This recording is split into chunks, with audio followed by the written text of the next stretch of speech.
G'day, Grievers. I've got a new tripod. So I'm actually filming with my phone and I'll just refresh my laptop, which is refreshing itself. Um, so I'll be able to read chat on my computer. Better watch the battery though, because if it goes flat, we're screwed for me reading chat. But I'm actually going to get on with making this, and as you cruise on in, because I want to get it in the oven, because there's a little bit of cooking time ahead of us. But tonight I'm making a really simple weeknight dish. It's an oven-baked chicken and rice. And the best thing about it is the whole thing gets cooked in the baking dish. Like even the onion and the garlic that we're going to do first gets cooked in here. So the first thing I've actually got to do is a whack on the oven to 180 degrees Celsius, or if you're a Fahrenheit person, you want it to be 350. Uh-oh, I've just realised I have a pulsing camera. Hey, Anne-Marie, how you doing, gorgeous? So I'll stick the oven on because we are going to cook the garlic and butter and onion in the oven. The whole thing gets done in that dish. Look at my new dish too. It's beautiful. I don't know if the colour will come up properly for you guys, but it's like a really sort of dark greeny. They call it teal, but I love it. I love my old one too, but it's very hard to get it sparkly clean. And I thought that looks bad for cooking. Like I know that it's as clean as I can get it. So I treated myself. So the first thing we're going to do, I do get asked to do like really good, easy weeknight cooking. And this one, because it's made entirely in the oven, I thought we'll give it a go. I've never made it before. I do quite a lot of baked chicken dishes and rice dishes, but this one's a new one. So I tried to pick one that was super easy and also cheap and wouldn't require a heap of dishwashing at the end of the night. So let's see how it goes. So the first thing we want to do is chop up a brown onion. Oh, that's a bit slimy. I'm going to take the second layer off as well. I only bought that today from the fresh farmers market, but yeah, that's a problem with locally grown stuff. Sometimes it's a bit wonky. How have you been, Anne-Marie? Are you doing roast beef in the slow cooker? Nice.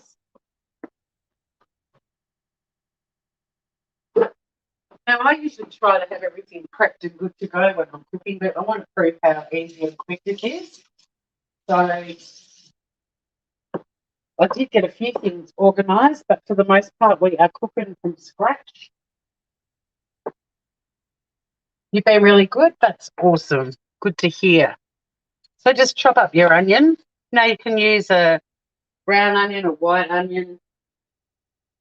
You could probably even use a Spanish onion or a red onion. I don't think it really would matter. You just want an onion. This is one of those dishes too that you'd have like pretty much all the ingredients at home, except for maybe the chicken thighs. We'll chat about them in a minute too, because we're going to be doing chicken thighs on the bone. If you're looking for them in your supermarket, they're called, what are they called? Cutlets. So the thighs on the bone are called thigh cutlets, and if they don't have bones, they're called fillets. But there's a reason for getting the ones with the bone, because they cook along with the rice really happily. Without the bone, they can dry out if you just have a thigh that doesn't have any bone in it. So, yeah, they recommend thigh on the bone. Your house must smell amazing with a roast beef cooking, although my slow cooker, I've got to say, I don't get a lot of aromas. Hey, cuz. Chicken and rice for dinner, half an hour. Get on that plane. Come hither. Hey, how's lockdown going? One of my mates in Queensland, Scotty, that I did that cake with the other night, was saying there's rumours it might be extended. Is that true? Oh, this onion's making me cry. That's chopped enough for me. As you know, once you start cooking onion, it all kind of shrinks anyway. And the other thing we want is a couple of garlic cloves that we're going to crush. This is a really easy weeknight dinner, Aussie. So I have put, well, it sounds really easy. I've put the link. I put a tea towel under this board to stop it from wobbling, but it's too high and it's wobbling more than it does when there isn't a tea towel under there. Hang on a sec.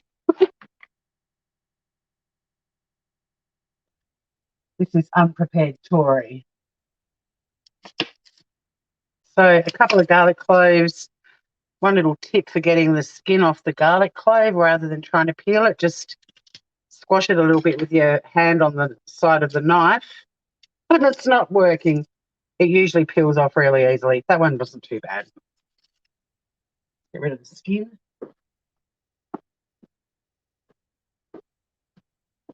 Lockdown till Friday. Oh, no. Well, if it works, it'll be worth it, but what a pain. Scott said he was he was more upset about ECA being cancelled than the lockdown being extended. I'm just going to get a tissue. My eyes are watering. So my nose. An onion pack to punch. I'll wash my hands again. Right.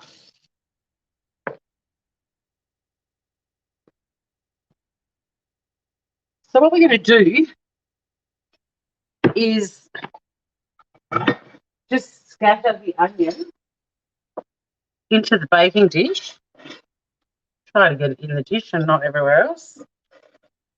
The thing with cooking live is to be sort of positioned with the camera and everything. You end up cooking differently to how you would actually normally cook. So just spread the onion out on the base of the dish. And then get your little garlic crusher, my new best friend in the kitchen. Whack in the garlic.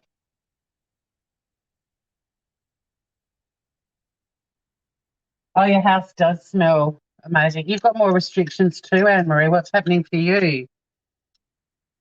What's going on with you? Let's crush the second garlic.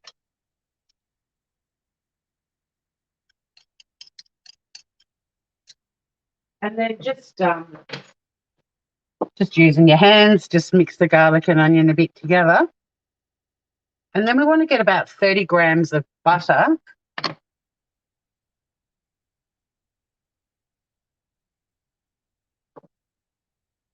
Or you can use olive oil. I'm actually going to go more like 50 grams because there's a mark on the butter, and I just think 50 grams is good enough. Yeah, I hope everyone behaves themselves too. Oh, you can't go to Wodonga at all. The border is closed.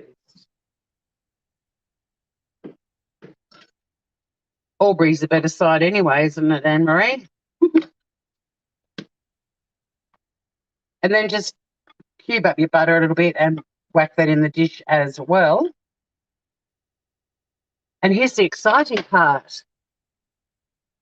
We're not going to be cooking this in a saucepan or anything like that on the stovetop. We're going to just chuck it in the oven for about 15 minutes while we get all the other stuff ready. So that goes in the oven. I'll set a timer just so I don't forget to check it. But we basically want that to cook and sort of caramelize a little bit, and I'll keep an eye on it. If it's getting a little bit browned, I'll give it a bit of a stir. I'll stir it up. Butter is life. So the next thing we're going to do is make the little rub that's going to go on the chicken. Now, this is where it's weeknight cooking and we're trying to keep it really easy. You can use whatever you've got in your pantry. Like, you don't have to use these specific ingredients. You're just going to be making a rub using whatever spices you've got. You can experiment a little bit if you've got. So a lot of people like to use mixed herbs and things like that if you'd rather just keep it really simple. But I'm actually going to show you the recipe version. But the beauty of this dish is play around with it a bit, have a bit of fun, and I have a chat more about what I learned when I was Googling for a recipe. I'm just trying to open up the paprika. It's a new packet. So we're going to make a little rub to go onto the chook. And first up, we want a teaspoon of paprika. And I'd use smoky, not sweet, if I were you. But if you've only got sweet, whack it in. It doesn't really matter. I just prefer the smoky. Next up, a teaspoon of dried thyme, but you could, like I said, if you've got mixed herbs or something like that, you could use that. You can really make whatever you want for a rub. Just pull out your spices and get creative. You really can't go wrong. Well, you can, but just have a bit of fun with it. Don't stress about it too much. We're going to add half a teaspoon of onion powder. Now, this is a recipe from overseas, and I've never actually cooked with onion or garlic powder till I did keto. So I've got this leftover onion powder that's a bit dry and lumpy. I'll just break up some of the lumpy bits. But I actually quite like the flavour that onion and garlic powder adds to a dish. So I'd never cooked with them before, and I'm going to add half a teaspoon of garlic powder as well. And then just some good old salt and pepper.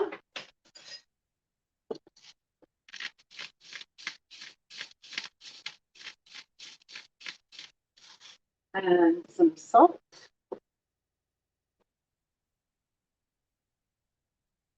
Yummy, yum, yum. And then we're just going to mix that up with I've used a chopstick, so that's what I'm going to use. But you can use a little teaspoon or whatever you like. I just find chopsticks are really handy to cook with. But just get that nicely mixed up. There are a few lumpy bits, but it doesn't matter.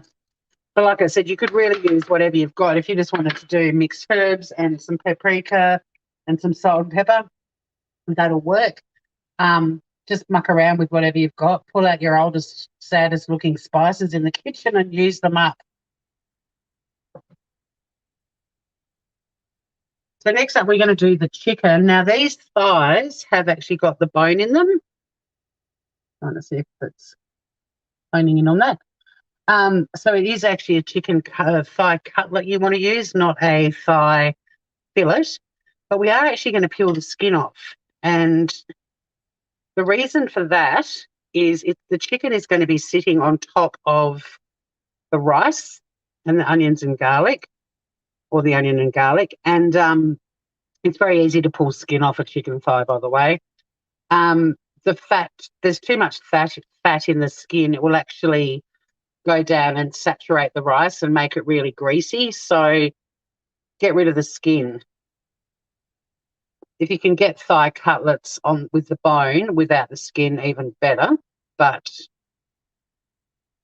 your butcher might be able to do that for you if you don't want to peel off the skin, but it's not really hard.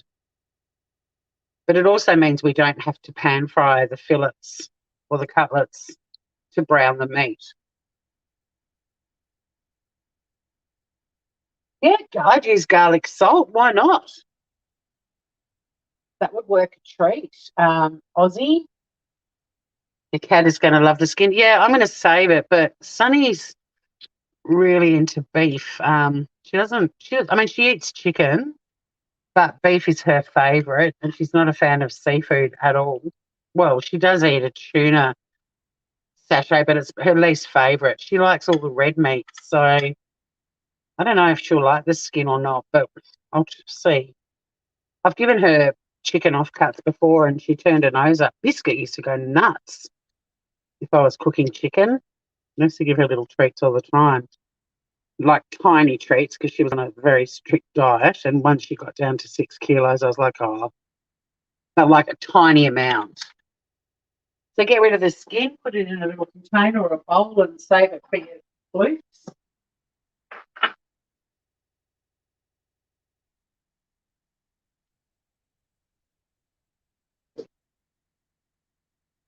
And then we're just going to put this rub that we've just made on both sides of each piece of chicken. So you can just sprinkle it on. And then with the other hand, just sort of give it a bit of a, push it in like a bit of a rub.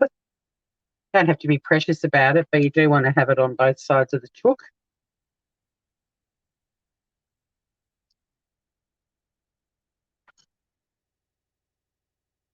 But this is, I'm just proving to you how quick and easy this is for a weeknight dinner. It does take about an hour to cook, or a bit under an hour, but because it's all cooking in the one dish, once it's in the oven, pour yourself a glass of wine and put your feet up. 50 minutes later, dinner is served. And I'm not using any crazy like hot spices or anything. I mean, the paprika and the pepper are the bitiest things I've used. But if you wanted to put chili, you could put chili powder. Do whatever works. But if you're cooking for a family, this sort of rub would be perfect.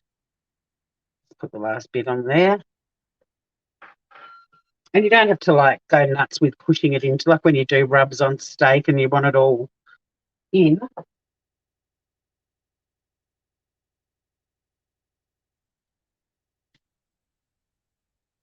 Like, you know, pressed in as hard as you possibly can. So that's as simple as that is. Still got that timer never went down. That's me manually turning it. So I'm just gonna Dennis wouldn't eat it either, doesn't eat the skin. Lucky she's pretty. Yeah, well, she's in trouble with me today. We're in the middle of an argument. We're not speaking to each other at the moment. She bit me on my nose and drew blood. Now, admittedly, I was partly responsible because she doesn't like being held. Well, she likes being held until she's had enough. And I didn't read her very well, and she'd had enough. But rather than just giving me a little warning, a bit of a, she bit me on the nose and drew blood. I feel like I've got a pierced nose now, which I've been thinking about getting one done for ages. So I think I've just saved myself $19 or whatever it costs. No, it wasn't a love bite. This was a draw blood bite. Wasn't good. I'm just going to get the onion and garlic out and just give it a bit of a mix, see how it's going. It's already smelling. Yeah, so this is worth getting it out just to give it all a really good coating in the butter. It already smells incredible. There's nothing better than butter and garlic and onion, the smell of that cooking. I like how this is all just done in the one dish though. Pretty cool. So I'll just stick that back in the oven a bit longer. You do want it to cook to the point that it's, you know, sort of not browning, but you do want it to be kind of nicely caramelized or softened is probably the better word. But yeah, sadly it wasn't a love bite, it was a raw blood bite. Has Dennis been biting too? Uh-oh. Naughty cats. I mean, look, I didn't read her. She was trying to tell me she'd had enough and I didn't listen. So, you know, this new tripod I've got is awesome, guys. I only just got home and had time to set it up to start filming, but it's called a Gorilla Pod. And it's actually got rubber legs. They're like balls with little rubber rings around the outside that you can bend and just sort of attach it to something. So I've got it sort of, I use this metal vase that I love upside down and usually put my tripods on top, but this is actually like gripped onto it. But you can like hang it onto a tree. Yeah, 12 or 15 minutes for the onion, garlic, and butter, just so that it's softened because it's all going to bake in the oven, but just getting a little bit of browning happening, not a lot, but a little bit of that kind of brownie caramelization happening is going to add to the flavour of the dish. You've got a Gorilla Pod. I love it. Oh, you've got yours at Big W. Oh, I've got mine at Harvey Norman and probably paid 4 times as much. So this recipe came with a heap of little tips and stuff. So like if you have more people to feed, then 5 thighs will do. But a lot of people do actually find thighs quite large, and they'll just have one or sometimes even half. But if you want to double the recipe, it works perfectly fine. Just use 2 baking dishes. Don't try and cram it all into one baking dish. And if you only wanted to do this with like a couple of thighs, if it was just 2 people or just one even, just use a smaller baking dish. So it's really adaptable. You just basically halve it or quarter it or double it, whatever works for you. We've mentioned why we're doing it with the thighs with the bones in. They do keep it super juicy. But also in terms of the rice, cooking along with the rice, you're better off with the one with the bones, the thigh with the bones, because the other thighs without will probably dry out before everything else is cooked.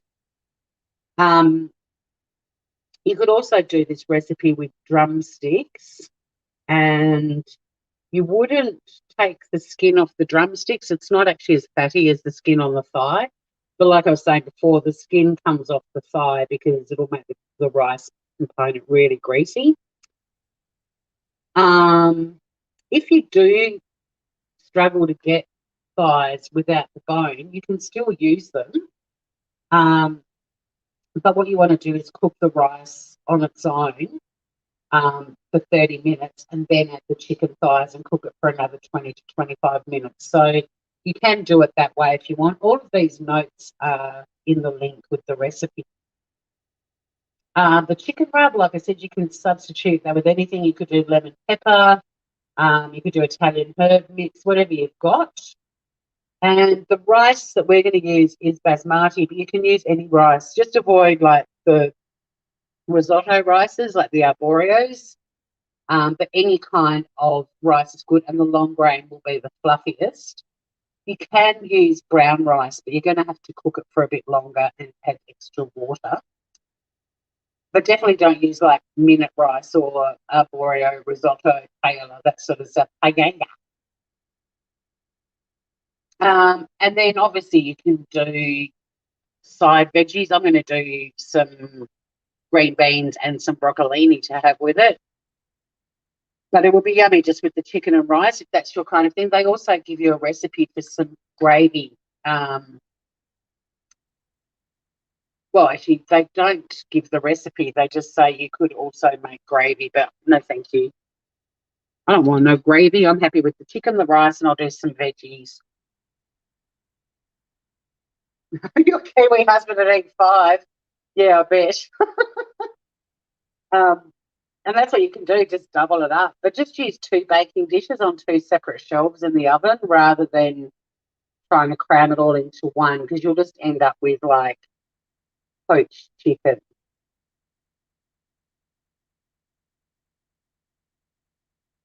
And hi to everyone else who's dropped in. I had about 10 people at one point. Thanks for saying g'day.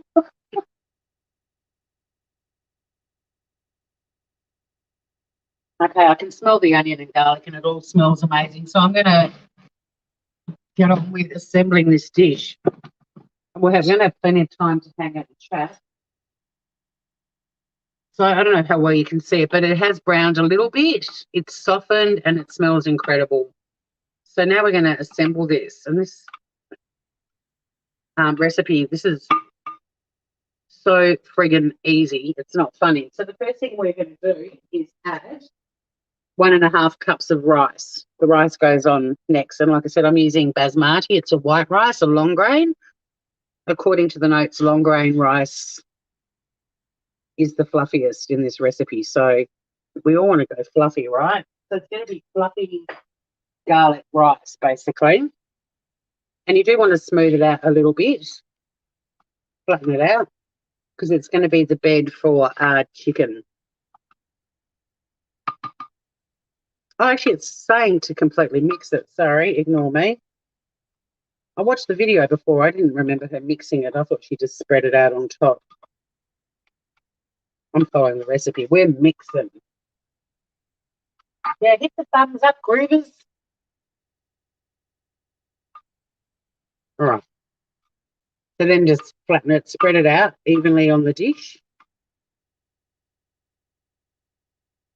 Doesn't matter if there's a few bald patches. We don't judge in the Shitty Kitty kitchen. Then you want to get the chicken and you want to pop it like out. You know, every piece has a bit of space. You don't want to pile it on top of each other or anything like that. So this dish is holding 5 really nicely. I mean, you could fit a 6th one in there. But yeah, make sure that they're all kind of sitting flat on the rice.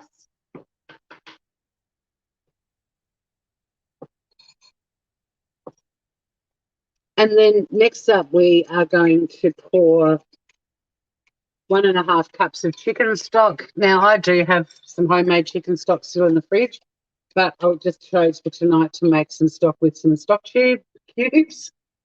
So you just want to pour the chicken stock into the pan around the chicken. Try not to go over the chicken because you don't want to wash all of the rub off. Just go around the edges. And then we also want to get 1.5 cups, sorry, 1.25 cups of water. And go with hot water, not cold.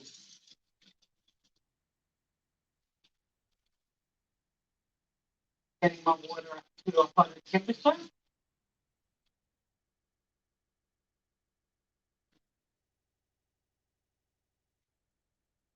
Right, take the house cold. It's going to be cold here today. It's taking a while for the water to heat up. Here we go. The pipe's going to be cold. All right.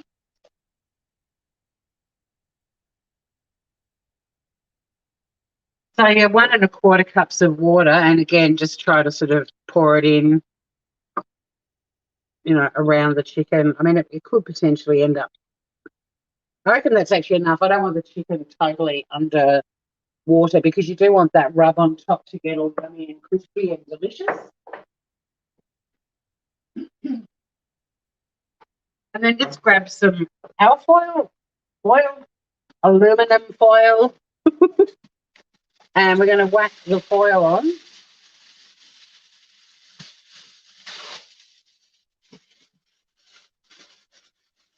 The baking dish is still pretty hot, so don't burn your little fingers or your hands. And we're going to chuck it in the oven for half an hour.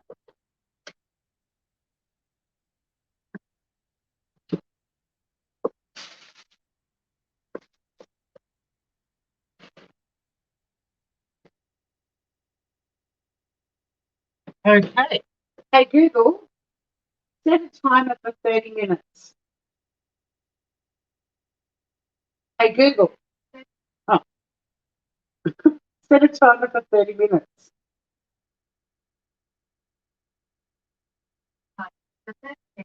Oh, she's set. She's set 2. Awesome. So I can't actually move my camera, but I will be working on that. I just did hot water out of the tap, but it depends where you live and what your water is like. Tassie water's plain and delicious, so and I'm actually on tank water, so I'm happy to use mine straight from the tank. But if you wanted to boil it, the whole point is the stock was still pretty hot too from when I made it. It's just so that it can get on with cooking. So it's going to sit in the oven now for 30 minutes with that foil lid on it. This is where I should have done here's one I prepared earlier, but I don't need that much food in my house. Not the same dish. I'd get sick of it very quickly. And the yummy thing with this is you could, like, if you've got leftovers, doesn't sound like Aussie will have leftovers, but if you did, you could use the chicken thigh to do like chicken sandwiches or something like that. If you take sandwiches for lunch to work, you could use the rice as a base for something else, or just have the same dinner the next night. Yeah, you could cook it in a thing with a lid. My baking dishes, I don't have any baking trays that size that have lids. I do have a an enamel roasting dish, but it's pretty deep. And I've tried cooking this kind of thing in it before, and it's not bad. But if you don't have the right kind of quantity, it can dry things out a little bit. So go with the flow. If you've got a dish with a lid, I'm sorry about the pulsing camera too. The tripod's awesome. It hasn't fixed the pulsing. Yeah, no leftovers. Because you've got boys too, haven't you, Ozzy? I remember we chatted about your kids a long time ago. Um,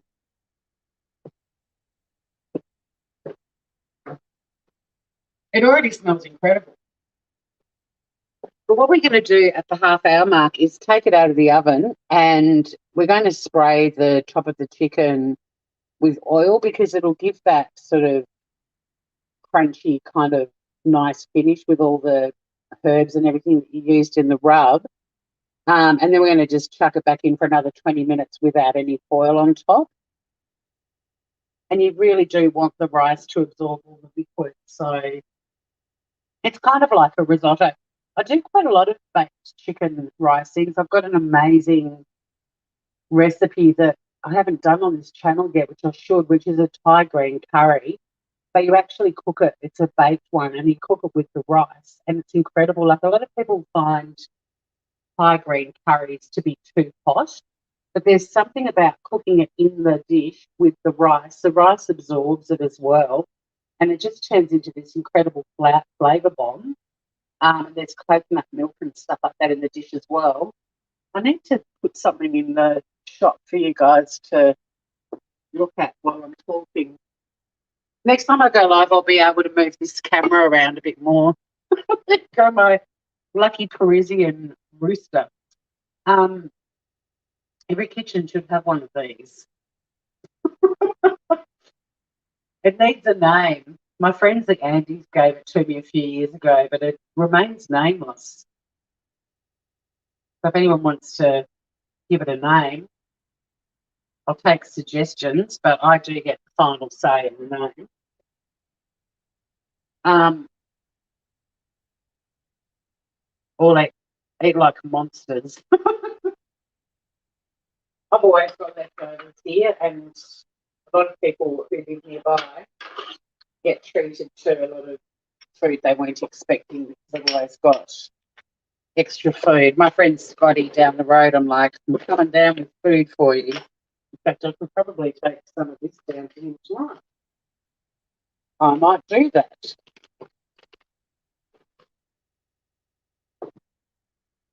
I would eat every piece of food in my house in 20 minutes, you reckon? I've actually got a ridiculous amount of food. I'm trying to slowly cook my way through the pantry. Like I'm like, okay, I've got some buckwheat flour, so I need to find the buckwheat flour recipe. Like I'm going to start using things up because, I mean, if Tasmania went into lockdown, I would not have to panic buy at all. I get my loop paper delivered from Who Gives a Crap, and I could probably survive on the food in my pantry and fridge and freezer for a good 4 months if I was really, like, if I rationed, if I was really sensible and didn't use up, 10 ingredients every time I cooked something. Because even just recently, a couple of things I've cooked, I had to get some cornflakes for a recipe. I don't normally have cornflakes in the house, so like there's a box of that. So there's breakfast for a good month, probably. I don't know, maybe not. I haven't eaten cereals for so long. And I've got all these different flours. I've got heaps of tech flour and, yeah, all sorts of stuff. I did do some quarantine cooking last year. I wasn't in quarantine or lockdown, but I tried to be a bit creative with making dishes and thinking of substitutes. That's when for the first time in my life, I bought a jar of crushed garlic and a jar of crushed ginger. They've since been used and I haven't replaced them, but things like that are brilliant if you're in lockdown or quarantine.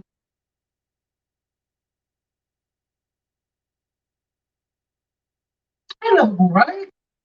What's with the chicken? This one? We're naming it. We're coming up with a name. Rooting Rooster. I had a feeling there's going to be a root, something like that. Okay, that's the first. Well, I'm cooking chicken at the moment, Lovable Rogue, and I thought this was a bit bland for you guys to look at. So we've now got the nameless rooster in the shots. Just it's stopping my camera pulsing, but also it's quite pretty. So Aussie's suggested rooting rooster. Have we got any improvements on that? I mean, any other suggestions? Rooting rooster. It's too pretty. I think it should be a girl, even though it's a rooster. But let's put the pretty design. Oh, sorry, it's Portuguese, not French. Hand painted in Portugal. But they're meant to be really good luck. And every kitchen in Portugal's got one in.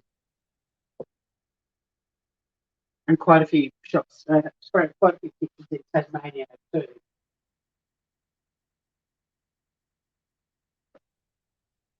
Any other ideas? Hey, Serenity Bee. Frozen chicken.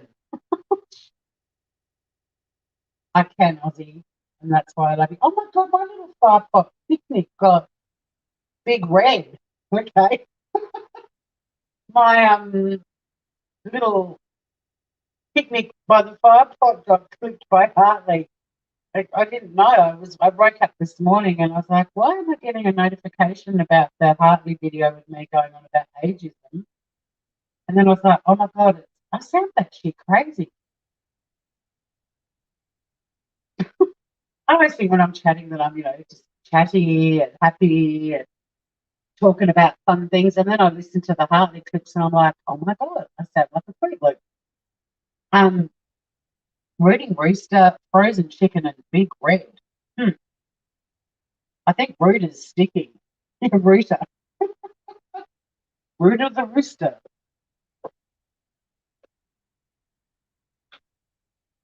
Put a few things away. Because there's a lot of cleaning up to do. Oh, there's not actually much cleaning up for now, but I do like to clean as I go normally. I don't know where Sunny's gone. She's so angry at me. I didn't yell at her or anything. While she bit my nose, I just looked at her and I was like, Sunny, and I put her down on the floor. And then she just kept following me around the house. And I just said, I don't want to see you right now. You go and do your own thing. We'll reconvene when Survivor is on. You and I both just need to do our own thing for the next couple of hours. But yeah, I recognise that. So we've got Rooter the rooster, who's into rooting. But yeah, I feel like I sounded batshit crazy on that partly with the first one. And then now it's me just having a little picnic. She's a classic for her editing. She just knows when to end something. And it's got me going, oh, look, there's a flame. Does it look like a fire pot now? No embarrassment. She is in the naughty corner. It is time out for Sunny. Look, I mean, I was partly responsible too because she didn't like being held at all when I first brought her home, and she's come a long way, and she does let people hold her for a little while. She just hasn't learned how to give you a little warning that she's had enough. She just goes straight for the jugular, and she's not a biter. Like she play bites a lot. And my cousin, when she was here, she's like, best advice I got was don't make your hands toys for your cat. I was like, well, too late. Sonny's already given me love bites, but she's not doing it to like hurt me. She's doing it to like it's playful. My sister sent me a YouTube video about why cats play bite and play scratch. So like if her claws are out or she's biting me, it's not to break my skin. But this bite on my nose today, a fang on either side, like a fang over each nostril. And yeah, she drew blood. She was angry. But I kind of think she should have fired a warning shot first, you know. And then when I put her on the floor, and I didn't throw her down, I just gently lowered her and put her on the ground. But she was pretty opinionated. She had a fair bit to say to me. She was pissed off. Hitchcock is classy. That is. Oh, you thought it was funny, Aussie? Oh, good. Well, I don't mind people laughing at me. You guys know that better than anyone else. But I did sort of go, oh, sound that shit crazy. At least I'm having fun. I like that she finds people that are having fun too. Like it's not just a quick channel of all the drama or people, you know, it's, oh God, I can smell the garlic. It smells amazing. The garlic is the strongest flavour at the moment, but garlic and herbs and spices are a bit chickeny, but mainly garlic. Oh God, it smells good. My mouth is watering. But see, if this is your weeknight dinner, while it's in doing this first half an hour, you have to make kids' lunches. You could be doing that while you're in the kitchen. You could clean up what you've used, although there's hardly anything on my bench.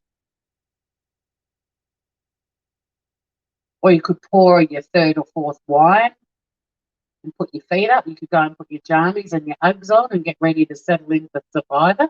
Is anyone watching Australian Survivor? Oh my God, I'm loving this season so much. There's a dude in it called George who's giving everyone the shits, but he just can't, they can't get rid of him. And last night, if you haven't watched it, look away now because there's a spoiler coming. We'll block your ears. But yeah, he kept like he found an idol, then somebody else played that idol for him. And then last night, once again, he's still in it. And I'm loving it. I'm loving it. And there's another person who keeps flip flopping, and her head is on the chopping block for sure. But they're not. I mean, the strategies are starting to happen, but one girl came up with the most amazing strategy, and she had an immunity idol, and with her strategy, she didn't even have to play it. They didn't flush it, so it's bloody awesome. Yeah, catch up, Aussie. It's really good. It's really good this year. I'm loving it. It took me a couple of episodes to start to. Well, no, I love Survivor, but it's just getting brilliant because this guy is just giving everyone the shits, and he's just still there. I mean, if he ends up winning it, I swear to God, I'll pee my pants. So me, hello, how are you? This isn't very exciting. I'm occasionally moving Bruder Hitchcock, the rooster. There goes Serenity B. I gave Rooster a surname. Originally it was Rooting Rooster, but now it's become Rooster Hitchcock, the rooster. How have you been, Sue Me? What's news with you? Oh, you're good. Awesome. Yeah, I'm doing okay. I'm doing okay. What is it? Monday night, cooking some dinner, hanging out with my homies. Yeah, I'm doing good on the thumbs up so far too. Thank you for that, Aussie. A little friendly reminder. No news this way. Now, hopefully, Melba will watch this on replay because we were chatting the other night and she said, your cooking's too fancy. And I was like, well, I didn't say it to her, but I've been cooking out of the Coles magazine, which is like a free magazine from an Australian supermarket, and Donna Hay. And they are actually simple recipes with simple ingredients that people would already have in their house. It's just cooking things a little bit differently to how you normally would. But this one is very much weeknight home cooking and so easy. We haven't even used the stovetop. It's all been done in the baking dish and it's smelling so good. So good. Now, when this comes out of the oven, it does say to spray it with oil, but I've only got coconut oil as a spray, and I don't want to spray this with coconut oil, so I'm actually going to get some oil and a little brush, and I'll just be brushing some olive oil over the chook. And if you don't have a brush, you can just pour, but I'm using a brush to be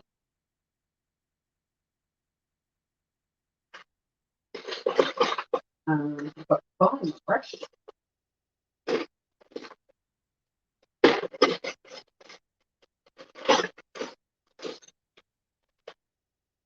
Did any of you guys see me when I did the roast chicken on the barbecue and decided to baste the chook, and it was so hot it made all of the bristles on my little cooking brush curl up? You reckon your hubby would ditch you married on hay and a heartbeat? Yeah, and her food is fantastic. I mean, the ingredients that we've all got usually at home, or you might just pop out and get some tomatoes or something. But she just comes up with really clever ways to do things, and it's all the stuff you'd be cooking with anyway. But it's just there's usually a really fun new process that you may not have tried before. And Marie, you saw the the barbecue just frizzled the bristles on a brush. It was hilarious. So I've now got this silicone one, which my barbecue would completely screw this one up too. I need to get a proper barbecue basting brush. Hey Google, how much time is left?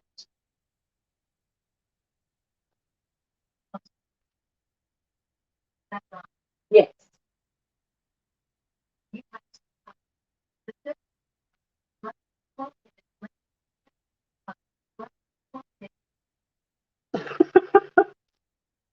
Thank you. 11 seconds apart. So we've got about 12 minutes, guys. 12 minutes and 11 seconds if we go by the second timer before we give it a bit of a baste and then whack it back in the oven for another 20 minutes. So for those of you that have just rocked up, we're doing oven baked chicken and rice. We're using chicken thighs on the bone. We cooked the onion and garlic in some butter in the baking dish in the oven first up. Then we added some uncooked white rice and mixed that all through. The chicken thigh fillets with the bone, we've got 5 of them in the dish, and I removed the skin because the skin on thighs, if you make curries and stuff like that with them, you'll know that the fat does actually, it doesn't evaporate, but it disintegrates. But it can add extra oil content to dishes. So a lot of the time, if you're making curries, there's not a lot of oil because a lot of the oil of the thigh skin comes out. So we actually removed the skin because it'll make rice really greasy, and there's already butter in the dish as well. And then we made a little chicken rub, and I used paprika, some dried thyme, garlic powder, onion powder, some salt and pepper, and that was the recipe's rub. But you could use whatever spices and dried herbs you've got to make up a little rub. And that just got rubbed into each side of each chicken thigh. And then we put them on top, covered it up with foil. The oven was preheated at 180 degrees, and you put the oven on straight away because you do cook the onion and garlic and butter first up. And yeah, we'll be seeing it in about 10 minutes. Then we'll just bring the dish out, put a bit of oil on, and then put it back in the oven for another 20 minutes. So I don't mind if you guys disappear. I didn't do it. Here's one I prepared earlier. Hey, Melville. You had to go to the shop. Well, this is in honour of you. I was just saying that I was going to do this. Oh, I actually swapped out the dish I was going to do. I thought about what you were saying about my dinners being fancy. And I was like, oh, come on, I've cooked out of the Coles magazine. Admittedly, it was macaroni cheese with crispy sage on top, but still. And Donna Hay's pretty simple too. So anyway, I found a recipe online, and it's bacon in the oven. It gets 4.95 stars from 414 votes. So yeah, the chicken is dead. It's cooking, and it smells amazing. And I think you'll love this recipe, Mel, because it all gets cooked in the baking dish. So the first thing I did was put the onion and garlic and butter in the baking dish. The oven was already heated up, and then I whacked it in the oven for about 12 minutes. And while that was cooking, I made a little mixture of dried herbs and spices. We ripped the skin off the thighs and it's size of the bone, and they're sitting on top of the rice. Then we added some chicken stock and some water and whacked it in the oven with some alcohol. Your friend just turned up. She parked behind me, so I left her chocky in her wipers. And yes, it's in the oven, but I'll crop this and upload the shorter version to the Shitty Kitty Kitchen too. Yes, stuff all washing up, which is great. Like, it's ridiculous. I've got more dishes in my dish rack, clean things to put away, than I've got to clean up. Hey, Joe Madre. This is Rooter Hitchcock, the rooster. We named it earlier. It was a team effort. In fact, I am going to put these dishes away because I can't just stand here and talk and not keep being busy. And my kitchen will be completely cleaned up when this thing is cooked. And then I'm just going to do some green beans and some broccolini to have with it.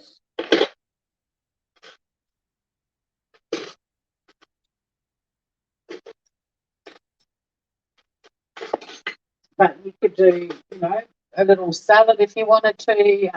There are other veggies you prefer to have. Some people would just do the rice and chicken. Joe Wilson, there's a big cock on the bench. Meet Rooter. What did we change it to? Yeah, meet Rooter Hitchcock. We named it. It had originally, the first suggestion from Aussie was rooting rooster.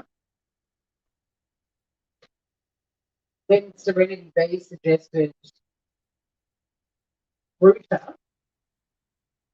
And then also Hitchcock. And someone else came up with Big Red. I think, well, now I'm confused. Anyway, it was a team effort. Big Red didn't get a looking, unfortunately. It was all about the rootin' and the cock.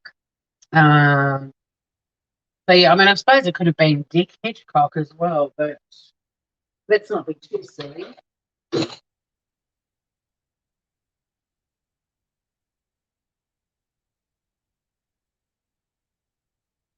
Oh, I might make a soda stream ginger beer to have with this dinner. Make one of those. Quite beautiful. Oh no, I've still got some apple cider from, they're non-alcoholic, they're, the soda streams from last night to finish up. It throws a shadow. So it's a shower, not a grower. Oh my God. Did any of you guys watch the Olympics last night? I watched some of the high jump. Those lycra bike shorts don't leave much to the imagination. Holy shiteson. Oh, could you see my boots? They're lacy, uppy ones. Sorry about the fixed camera. I do have a new tripod. I'm very excited, and I'm going to be able to do some super cool things with it.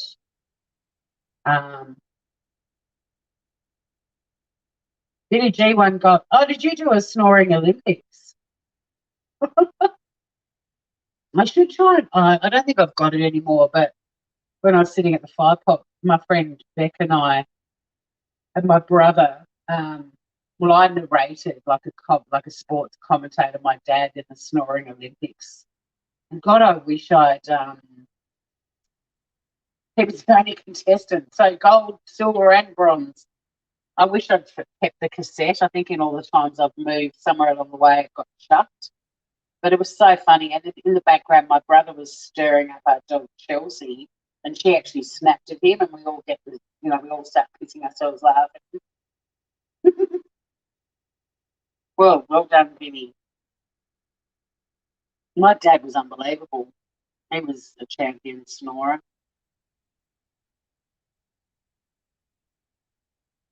They do have a heel, but they're not high heels. They've got a little block heel. I can't really see the screen on my phone. It's pointing down too much at the bench, but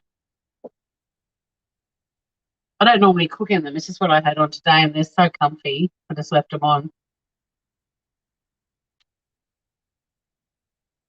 And they're lace-ups, but they've got a zip on the inside as well, so I don't have to actually sit there lacing them. I've always had knee-high lace boots, like, for most of my life. I love all that kind of 60s go-go look.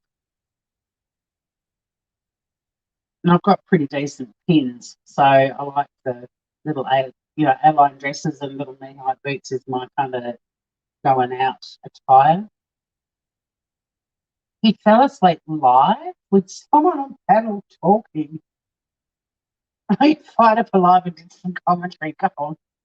I thought I saw something that you'd done. I don't know if it was last night or this morning, but it wasn't there. Like it had Mel uploaded a video, but it had that screen of it's no longer there. Have you put it back up? Gosford boots, halfway to the entrance. Yeah, down here they're called follow me, fuck me boots. The knee-high boots. But these don't have stilettos. Not great for your self-esteem to see some of those Sheilas in micro shorts. Oh, that was the live. You edited it. Okay, cool. I'll have a look.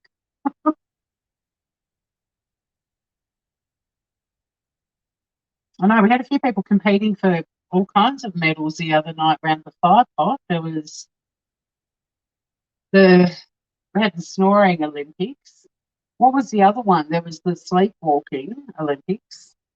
I think I won gold in that segment. Nobody shared their sleepwalking stories. There were quite a few vying for the snoring, though. Joe Marjorie, you talk in your sleep between snoring. My snores wake me up. I do the whole, and then I'm like, oh shit. And then I'm looking around. I'm like, oh my God, you just woke yourself up with a snore. But an ex of mine woke himself up with a fart once. He woke both of us up. And I seriously was surprised that I didn't get fired out the bedroom window at enormous speed, never to be seen again. It was terrifying. It was the most impressive and terrifying pop-off I had ever witnessed in my life. Like it fluttered the doona. It had power behind it. It was impressive, to say the least.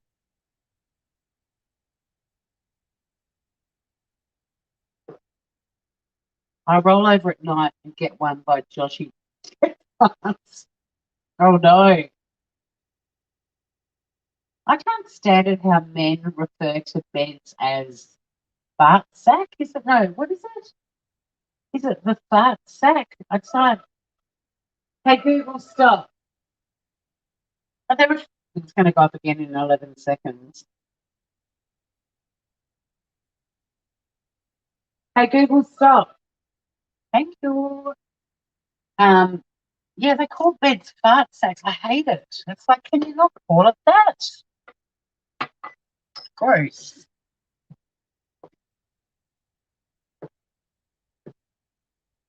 I think everyone's well, unless anyone's been fired across a room by a gigantic pop-off.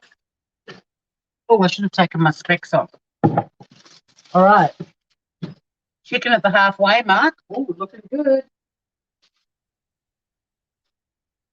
So to get a bit more colour and a bit more excitement happening with the chalk, we just want to, I'm actually just going to drizzle it with the brush. I'm not actually going to brush it because I don't want the seasoning and everything to come off. Although it's come off a little bit, but just whack some oil, drizzle it, or if you've got oil spray, use that. But who uses oil spray? Like if you're going to use oil, use oil, right? And I'm just going to chuck it back in the oven for 20 minutes. Too easy. This is the easiest of easy things.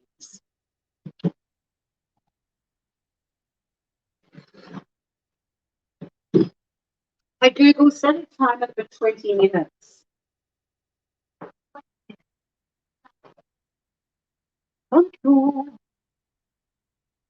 got a bit carried away with the oil and it splattered on my stove top.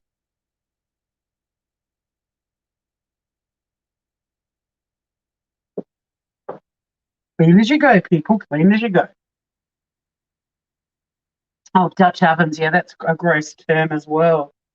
But no, I've heard a few men call a bed like the fart sack. And I'm like, that's just disgusting. I mean, Jim didn't do that fart deliberately. It scared him as much as it did me. It's just that it nearly launched me into the next stratosphere, you know? The cock is on the move. Boys are gross. Boys are gross. The return of the dick. The cock. Rude rooster. Rude Hitchcock. I wonder where my Sunny Bunny is. I'm just going to go and see if she's gone, taking herself off to bed and she's sulky. Hang on.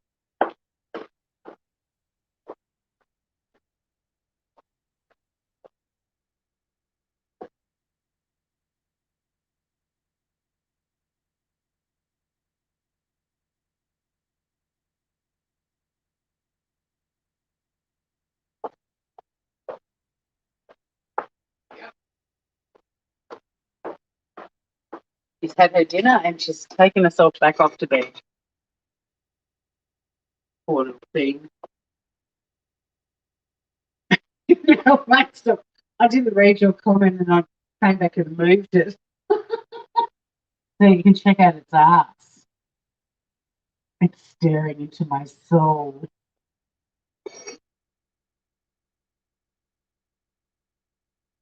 I can see you. I don't have a lot of ornaments. Like everything in my house, not everything, because clearly this isn't. Most things in my house are functional. I don't have a lot of just, dust gatherers. This could do with a clean too. Jokes on the cock. I don't have one. Yeah, he gave me the cold shoulder. Gave me the cold shoulder. Now I can see this corner isn't properly buffed and polished. Oh my God. What's that? Hopefully. I'll give it a proper clean when I'm done. Cooking with OCD. It's a wonderful place to be. I watched Sandra Ruchek making, what was she making? A cheesecake.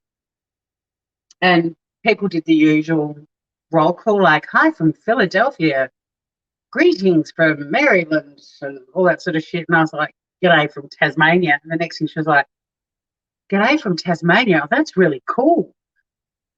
Or something along those lines. I was like, oh, thanks, Sandy. She was selecting specific, like someone else had said hello from Sydney and she ignored them, but she was a bit excited there was a Taswegian in her chat.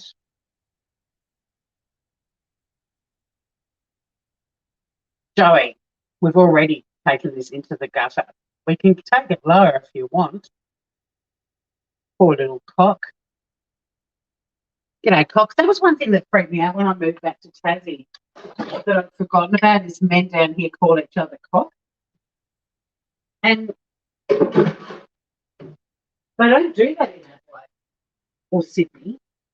No, at my travels.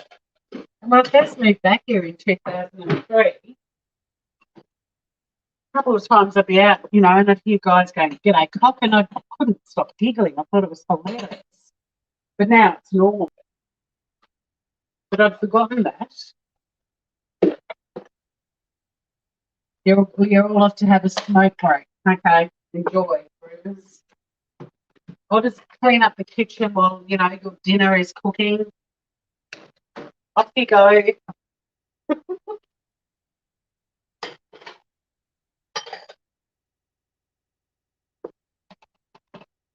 Have gun, cock.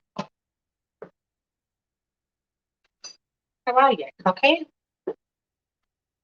Look at the cock shadow. Oh my God. Screenshot it, Joey. Screenshot it. Hang on, can I screenshot it? I've got my computer right in front of me. Oh my God. It's got big balls. Oh no, we're going to go down that bloody road again. No one's come along to convince me why having big testicles is a good thing. Still waiting. Got a big set of nuts and a rather. I got a bit worried actually. It's got a bit of a tumour in the middle. Or that's its knob and it's got a very long pointy foreskin. Yeah, I went there.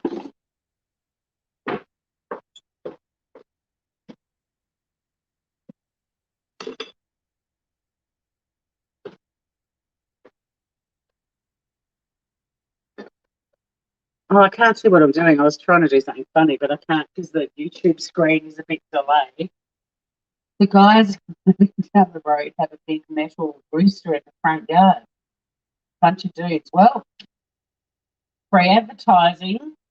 They're like, a heap of cocks live here. Come here for some cock action.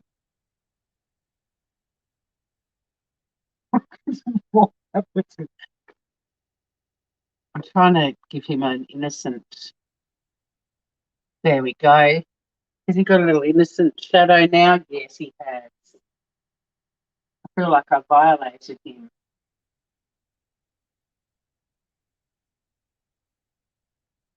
They never say having a big fat is a good thing. Touche. Oh my God, did you guys hear the kid that called in on BX Beast Boys panel? It was in one of the clip channels defending Molly Golightly. Did any of you hear that kid? Am I talking to Sunny yet? Yeah, when Survivor comes on, I'll put my jammies on and I'll eat my dinner and then put my jammies on and she'll probably come out and get her nightly head massage because she uses me for that kind of stuff. And she's on my bed, so if she doesn't come out and join me, eventually I'm going to end up getting into my bed. Although she was on my bed the other night, and then I came in and got into my bed, and she's like, "Oh, fuck you," and she left. And I went and slept somewhere else. I don't know who the kid was. He claimed to be a friend of Molly Golightly's son, and he went up and told, like, basically got stuck into BX Beast Boy about how he's obsessed with Molly Golightly, but he was abusing. Like at one point, I don't really know what happened, but at one point, this kid was the only one. Like there were two other people up on the panel, but they both went silent. So there was a woman and BX Beast Boy, but they suddenly went silent, and this kid had control of the panel, and he was reading chat and just abusing the crap out of all of these women, saying they were all menopausal and disgusting. I don't know who he was. And then there were people in the comments saying it was Red, but it wasn't. It's somebody much younger than Red. And people in chat were calling him little, and he's like, I'm 6'2". But he didn't sound very old. But he was swearing his head off and calling women the inferior gender or the second-rate gender or something like that. It's like, who is this little kid? Oh, no, wait, he's not little. He's 6'2", but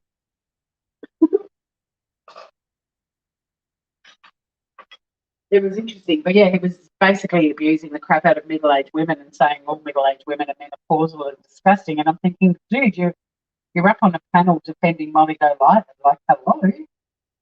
And then he said, oh, someone called him out on that, I think, because he said, I like middle-aged women if they're intelligent. No, thanks, Mel. Is it the first time you posted my links? Good girl. Well, yeah, but it was kind of funny, Ozzy, because it's refreshing to hear somebody new on the tubes, you know, like it was quite fun just to hear a new voice. My brother's just messaged me. I just want to check that. Oh no.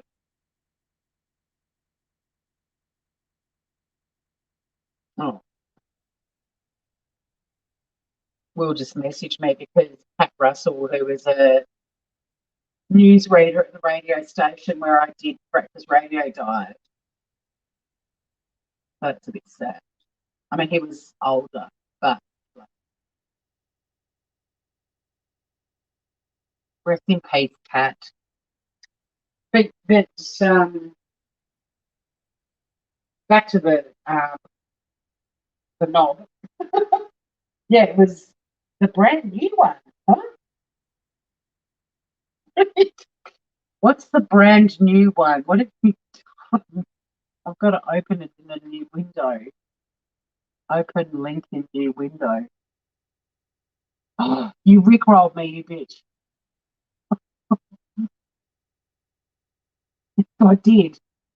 Mem, lives on. Rest in peace, Pat. Yeah, Pat was gorgeous. He taught me a lot. He was a lovely man. He's English, but he'd been in Tasmania for a long time, and very well regarded in the radio sort of world. Yeah, Mem, channeling Mem. I can't believe he did. I'm glad the volume didn't come on. Got 10 of you guys basically watching a ceramic rooster from Portugal. This is the heights we reach on this channel are just out of control, guys. I'm just going to put some hot water in my sink. I'm even going to start getting the dishes happening. I mean, I'm not going to stand here and do them, but I'm going to get them soaking.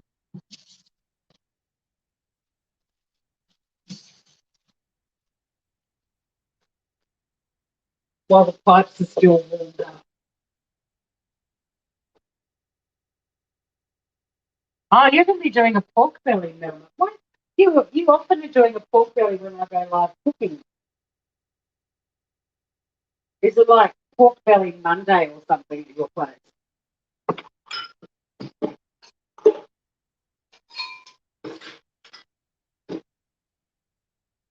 There's so few dishes, they're all going to fit in the sink. I like this dish.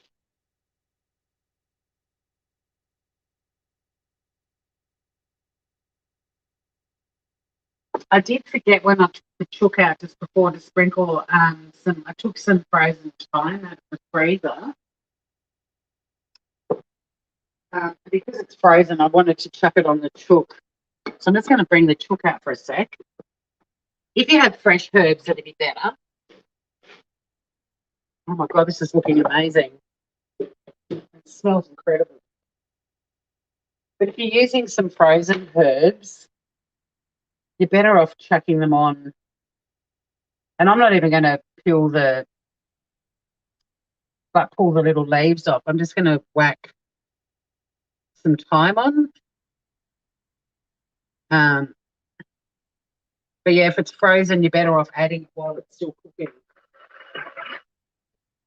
than trying to garnish with it. I thought I had some parsley in the fridge, but I don't. So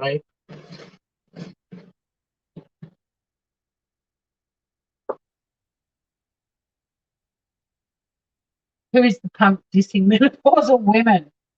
If I had a bloody choice, it'd be all right. But it's can't. Exactly. Oh, you haven't done one for a few weeks? Hey, Scout Inquirer. Yeah, exactly. We don't, and that's why I can't stand all of the stuff that happens on YouTube with adults picking on each other about their appearances and stuff like that. Because you can't. Well, it seems these days you can change just about everything on your body, but it always seemed like the most nonsensical way to have an argument to pick on people's, like their height, for example.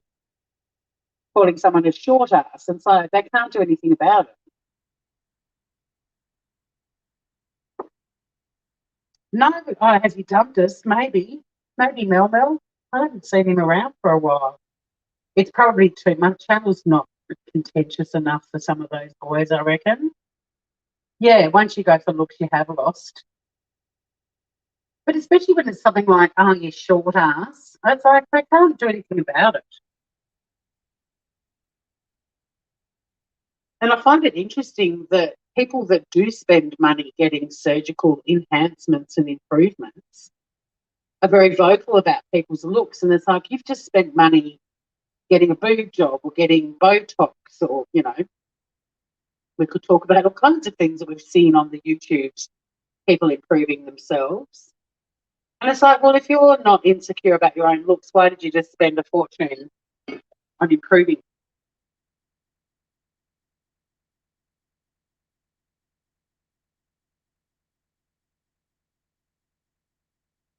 Stick with the argument or shut the fuck up. Yeah. But that little kid thought it was pretty cool having a crack at middle-aged women about menopause. It's like none of us would choose it. None of us would choose a lot of the things we have to go through. He accused the woman on the panel and said, "Oh, are you bleeding at the moment?" But the whole point of him being on there was to defend his idol, Molly Golightly, and she's middle aged too.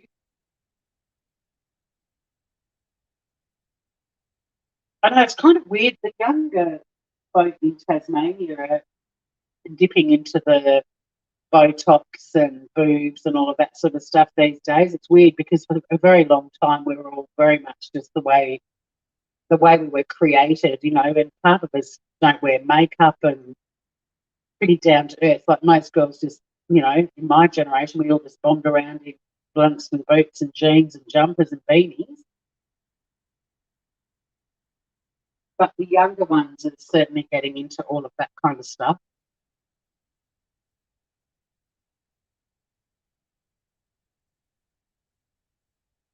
See, you do dye your hair. Yeah, I just don't mind too, but I'm about to try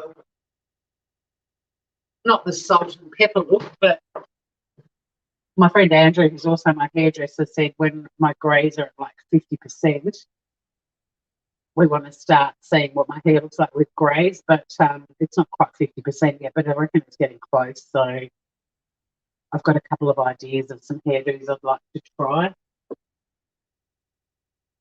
but it's not really going to be salt and pepper. But I'm curious, I want to actually see what I look like with grey hair. I think at 54, it's worth having a crack at just letting it do its thing. But I've got some colour still growing out, so we're going to have to kind of do a bit of blending for a little while till it's all just growing the way it should be. You dyed your hair for 30 years and now it's white. You're 57, Joe Madre? My sister turned 56 today. It's like, how the hell did we get to this age? And then yeah, there's that little upstart berating women for menopause. It's like, dude, it's biology. Like, imagine, I've noticed women don't go ballistic all the time about men when they get to a certain age. They need Viagra to still get their cocks up. Exhibit A. Have you noticed that? Like, it's not a common thing for women to put down groups of men because they can't get boners anymore, but men seem to enjoy giving us shit about menopause. Look at all the gang in the 50s. I think Mel Mel's the baby in the group. Mel Mel or Joey.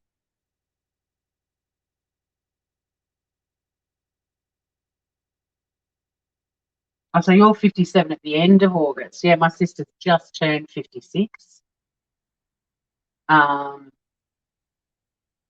but yeah, I don't know who that little kid was. Joey's 45. Yeah, so Mel Mel will be the bub of the gang, I reckon.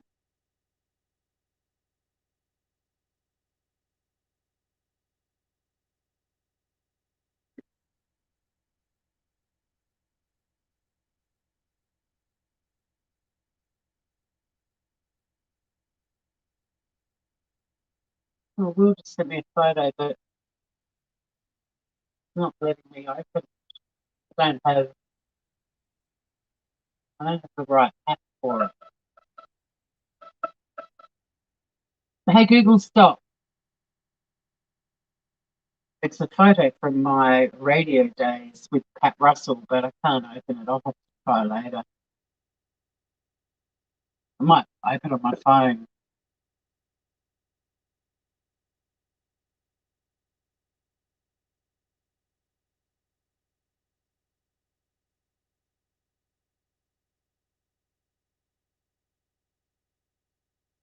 $45 soon, going on 89, 46, almost 47. Your body feels 182 years old. Joey never left 17. Serenity B, you're the senior citizen. Well, you're the wise one of the group, Serenity B. Um, I've never really got past 9 3/4. You're waiting for the chicken to talk.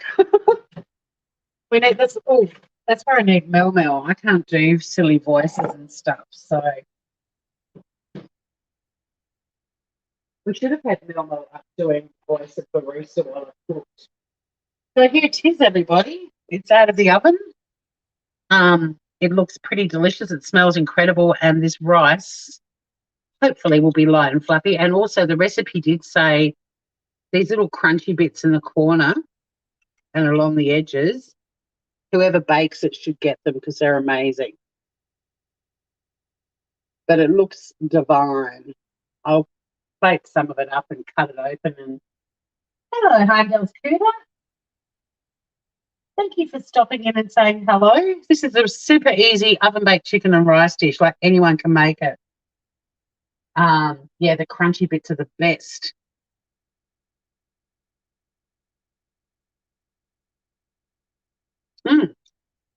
And the rice is really garlicky. It's yummy. I'll plate a little bit up and I'll cut through the meat and show you, and hopefully it'll be nice and moist. It seriously took like 10 minutes to prepare the whole thing, really. You are meant to, I think, let it sit for about 5 minutes, and then you take all the chicken out. So in 5 minutes, I'll show you what we're going to do. But the recipe does say you can make a little gravy as well. Oh, yeah, hello. Hot stuff. I'm a bit hot. I'm standing next to a hot stove at the moment, hot oven. I'm having a flush at the moment. I'm not really. Yeah, add it to your cooking card, Serenity B. The clock is happy. I did just say moist. Actually, let's bring the clock back. Come back here, Rooster Hitchcock. Come and look at what we've done to your girlfriends. We've cooked them, but they do look nice and moist. Hang on, he's still not in the shot. The things we do. Like I said, I don't have ornaments. I don't like toys. Sunny's in disgrace and asleep on my bed, scouting for her. She bit me on my nose. She is gorgeous. Her Instagram is beautiful. Nice eyes. Knocking me out with those Australian thighs. Woo! Yeah, she's in disgrace, Scout. She bit me on my nose. Now, it was partly my fault, but she needs to learn to give me a little warning sign before she decides to pierce my nostril, which is basically what she did on each side of my nose and drew blood on one side. And there you are, flogging her Instagram when she's in disgrace. She's asleep on my bed. I told her we could reconvene and become friends again when Survivor's on. So she's taken herself off to bed.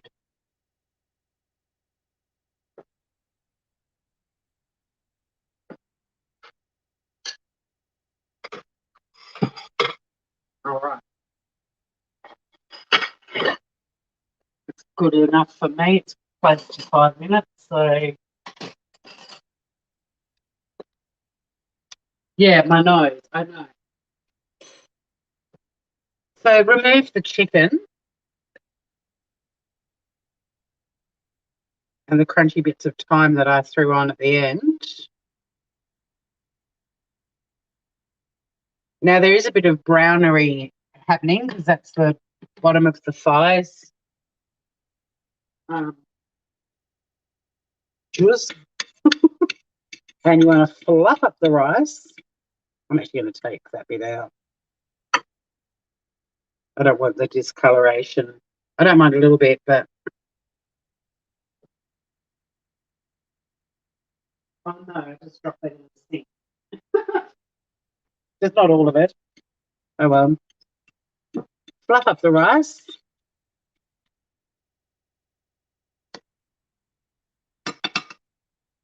Let's do a rice. Oh no, I'll do a full test.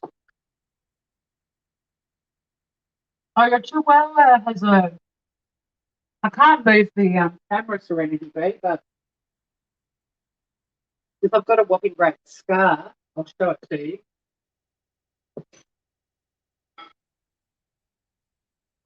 So then I'm just going to get some of the crunchy bit from the edges.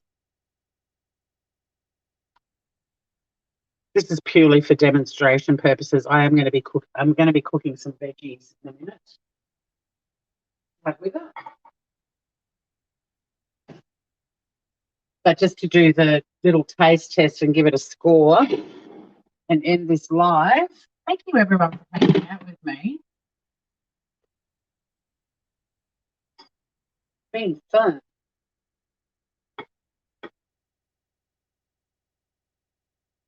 You'll send me a nose ring. Well, I actually want to get a little stud. I wanted to get a pierced nostril for a long time, but I don't want the ring. I want like a little stud.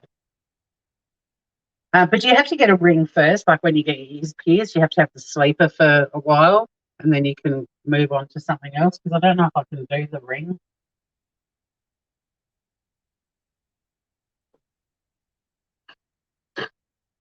Let's taste this chicken.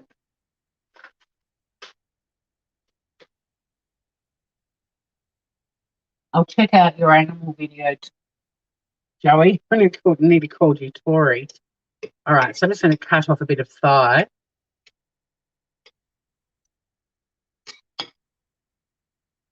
Where are you, camera? There's some of the thigh. Is it going to be moist? The recipe says it is. Actually, that's a better shot of it. Hang on. There we go. All right.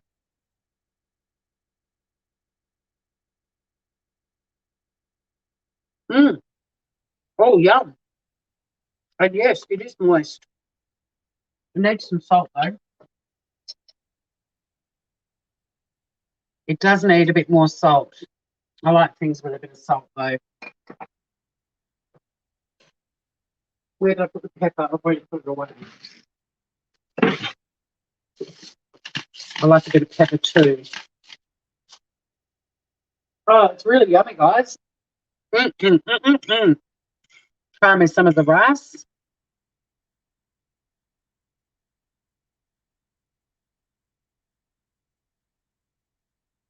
Oh, yum. Okay, the rice is garlicky, but it's not like gross garlicky. It's not too strong. Like it's got a hint of garlic. This is delicious. And with some green beans on the side, it's going to be superb. We'll just do one mouthful of the two together. It tastes like chicken. You're right, Madre. This is so easy. I will edit this down and put it on the Shitty Kitty Kitchen. Although I did buy 2 packets of the chicken thighs on the bone. So I might even make this again soon and do a shorter video, or I'll just edit the live like I did with the cake. It still went for about an hour on the Shitty Kitty Kitchen, but you know, something to listen to while you cook along, I guess. But yeah, this is great. Really easy. You could, I think there's actually a note. Hang on. I'm going to stop doing that because people say they can't stand the sound of eating in a non-mukbang channel.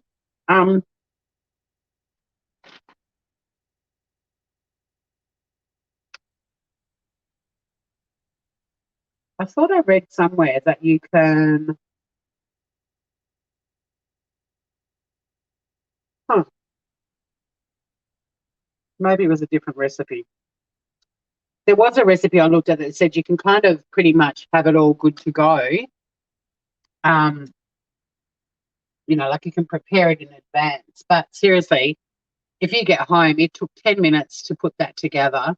And then, yeah, you can cook for an hour and 10 minutes and then let it sit for 5 to 10 minutes before you serve it up. And it's delicious. It's full of flavour. It was yum, Mel. It is too much cock talk again. If it isn't cock, it's balls. And if it isn't balls, it's something else. So I eat well on the live. Thank you. I think I sound like a piggy, but another 10 out of 10, guys. It's a ripper. So thanks for hanging out and thanks for the thumbs up. I know everyone that's watching is subscribed, so I don't have to say please like and subscribe. But thank you, everyone, for hanging out. And, yeah, if you're after a really yummy weeknight dinner, it's got really nice herbs and spicy flavour, but not and spices, not spicy. So it's a really good family-friendly dish. And it's delicious. And the bone in the thigh, yep, they're right. They're very moist. So until next time, stay groovy, everyone. Thank you so much. And hopefully I'll see you all again very, very soon. Until next time, stay groovy, everyone, and bon appetit.